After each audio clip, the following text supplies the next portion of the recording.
In ancient times, if we have to buy something, we'll use a cow as a currency. So what is the value of a cow? You can eat it, correct? So now, if you want to buy a car, you purchase it with paper bills that are issued by governments. So what are their values? They're backed by confidence, right? So if they're backed by confidence, well, we may as well just go for convenience, right? So now we'll pay by virtual currency.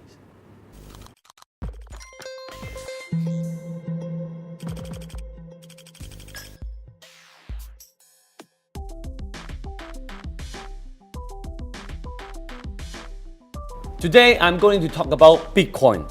So Bitcoin may be something that you may be too embarrassed to ask, but what is Bitcoin? And what does it have to do with us? And also, what is Bitcoin's future? Also, the most important question, the million-dollar question is, what is the conspiracy behind the virtual currencies like Bitcoin, okay? So, today, if you're new to my channel, please subscribe to the channel, and also, if you please can like my Facebook page, so you'll be one of the first one who will see our videos. So, first of all, why does Bitcoin even exist?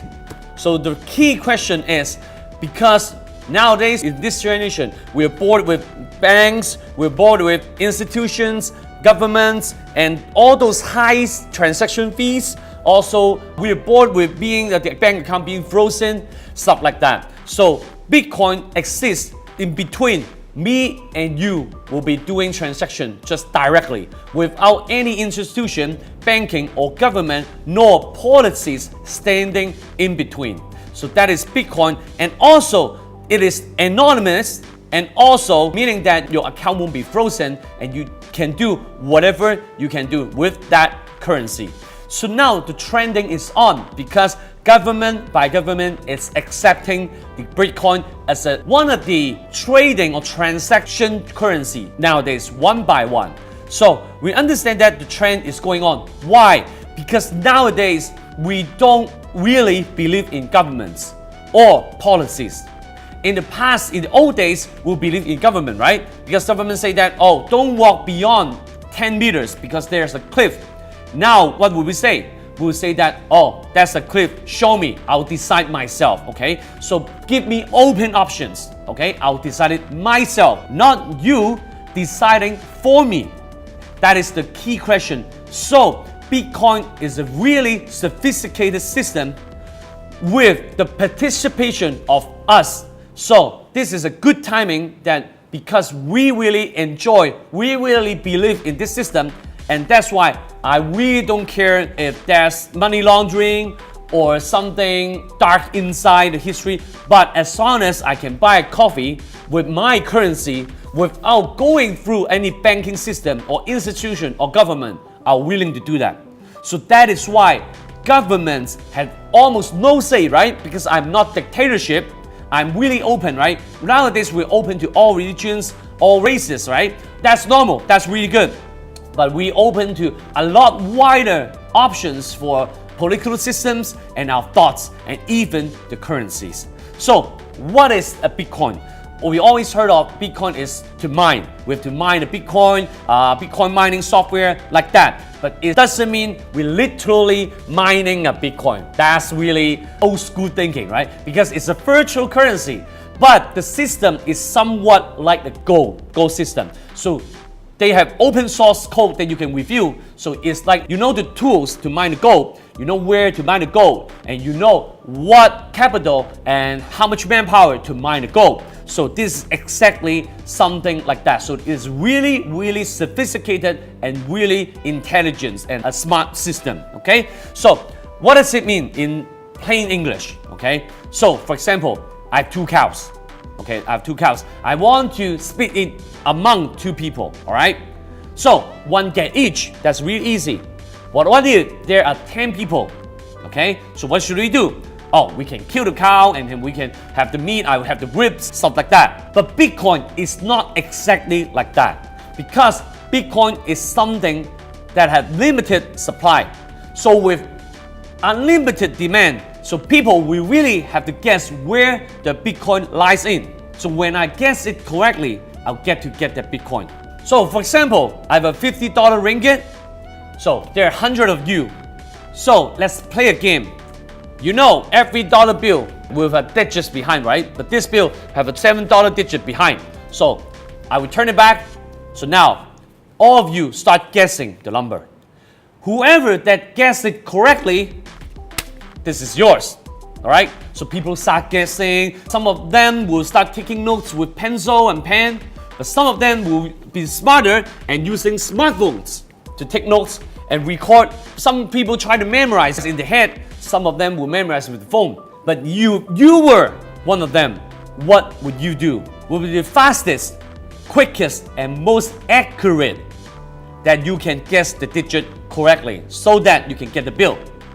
The answer is by using computer, right? Because computer is really a lot faster than our brain. So that is exactly the Bitcoin system. People will use computer and a gigantic server to try to guess, so-called mine the Bitcoin because of the unlimited supply. And as long as if there's demand, the value of Bitcoin will only go up, okay? And because it's really fair, right? It's really fair and doing something good for the society so that in this fair system, everyone can review and look at the codes of Bitcoin system.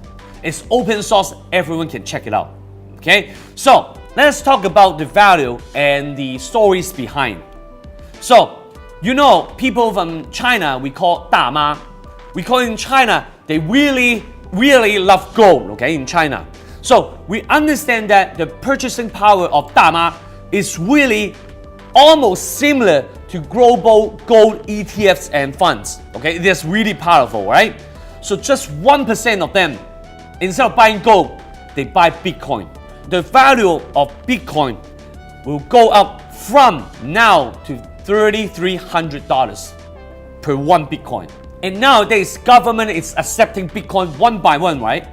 What if just the reserve system, instead of holding US dollar and other currencies, just hold Bitcoin? They're not doing trading, they're not spending the Bitcoin, they're just reserving using Bitcoin instead of US dollar. The amount, the value of Bitcoin is estimated to reach as high as 520,000 US dollar per Bitcoin. That's really crazy. So the thing is, there's someone created this system, right?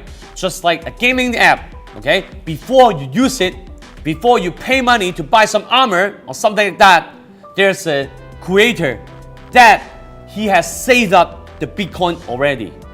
So there are also another bunch of people who are first comers buying Bitcoins, okay? So it's estimated that 0.1% of the people now is holding 50% of the Bitcoin. So we say, so what? The thing is, if everyone is using Bitcoin in the future, the 0.1% of the people behind will be controlling 50% of the world resources, okay? And 1% of them will be holding 80% of the Bitcoin. So now you have two decisions to make, or if there are two stories behind. So now you understand that in between the path, as long as there's demand, Bitcoin will only go up instead of down. But the ultimate system, what Bitcoin will do, is another story. It may end up with an even more unfair system, but depend on you. It's your choice. The data is here. For example, we know Bill Clinton, we know Donald Trump, we know George Bush and Obama, right?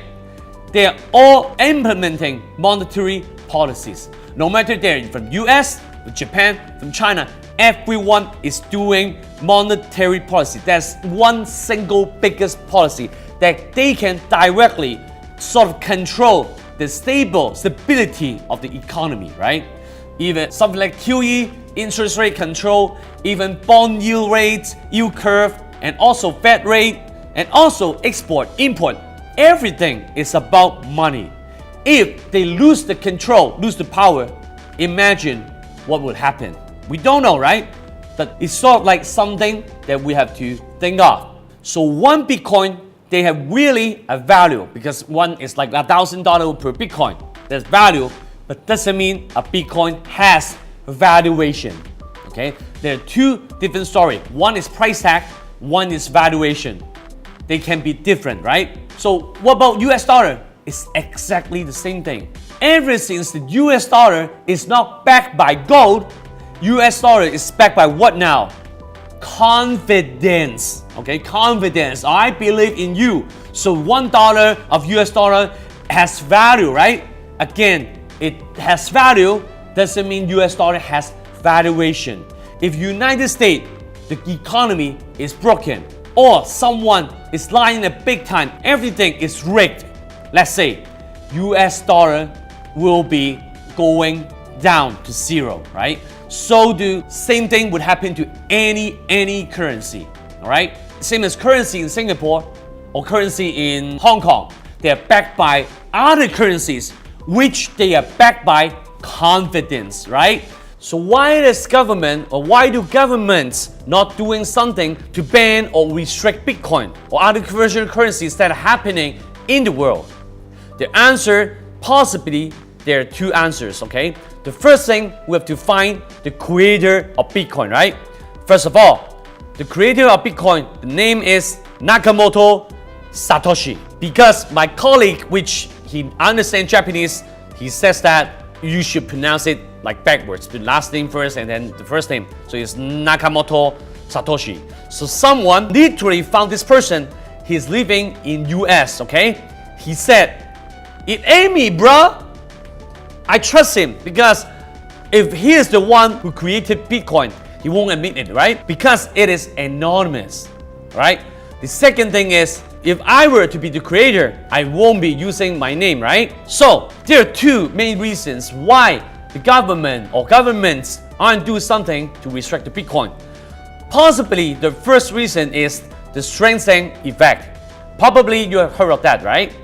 It's like a story that in 2003, someone from media is shooting the beach on the coastline, and it happened to capture a house, a mansion. And the owner of the mansion is really not pleased, and they filed a lawsuit against that media, that person, that photographer, right? They spent like millions of the dollars for the lawsuit, and in the end, they failed, okay? But before the lawsuit, only 8 people had seen this photo. But after this gigantic and crazy lawsuit, 40,000 people have visited this website for this photo. Okay? It's something like, yeah, I really want to ban and restrict Bitcoin, right? But if I say something against them, right, it's something like I will be promoting Bitcoin more and more. So it's the strengthen effect. The second reason is the most important reason, and is exactly the reason why Bitcoin is created. Is that because Bitcoin is virtual currency. You cannot trace him, he's anonymous, you don't know where, when, and how it happened. Okay? So even if you want to enforce some laws and policies against and restrict against Bitcoin, you really can't do that. Okay? So these are the main two reasons that you understand now. You know what are Bitcoins, you know what is the process in between, because if as long as there is demand, the price will go up.